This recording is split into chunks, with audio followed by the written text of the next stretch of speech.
Toby's Megatrain. Toby was delighted when he had to take Percy's stone trucks down to the harbour one day. He thought it a wonderful treat.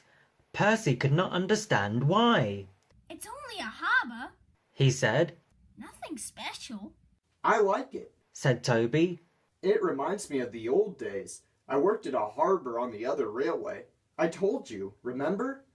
Because Toby had only a small water tank, he always had to refill it at the station by the river.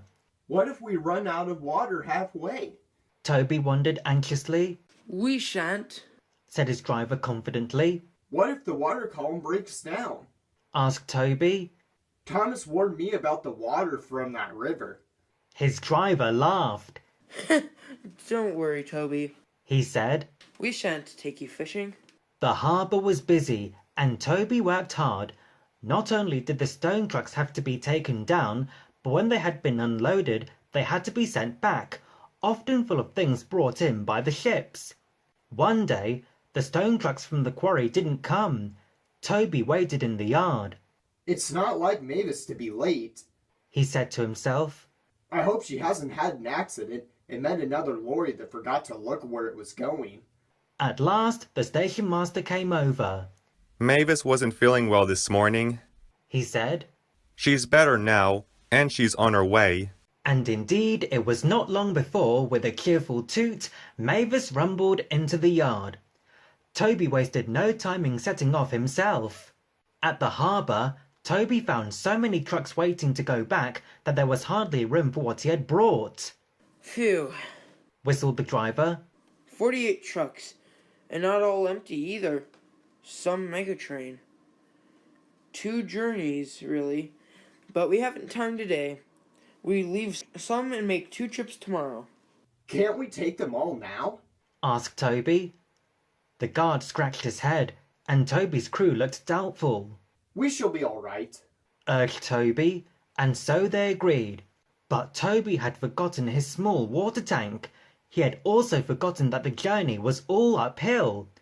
He had to work hard and use so much steam that by the time they reached the station by the river, he had very little water left. His fireman put in the water pipe and turned the tap. Nothing happened. Oh dear. Groaned Toby.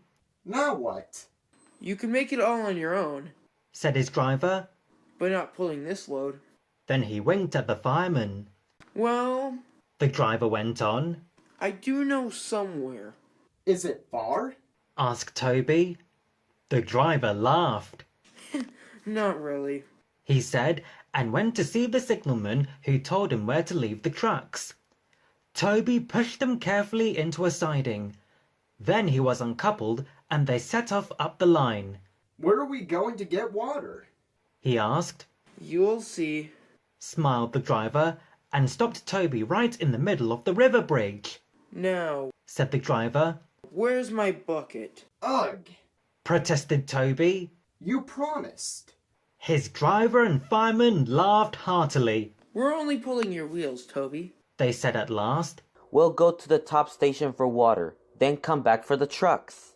When Toby told Percy what had happened, Percy wanted to help, but his driver reminded him that he had a train of his own to run in a few minutes. Don't worry. Said Toby. I'll follow you down and have those trucks back up here in a jiffy. And he did too.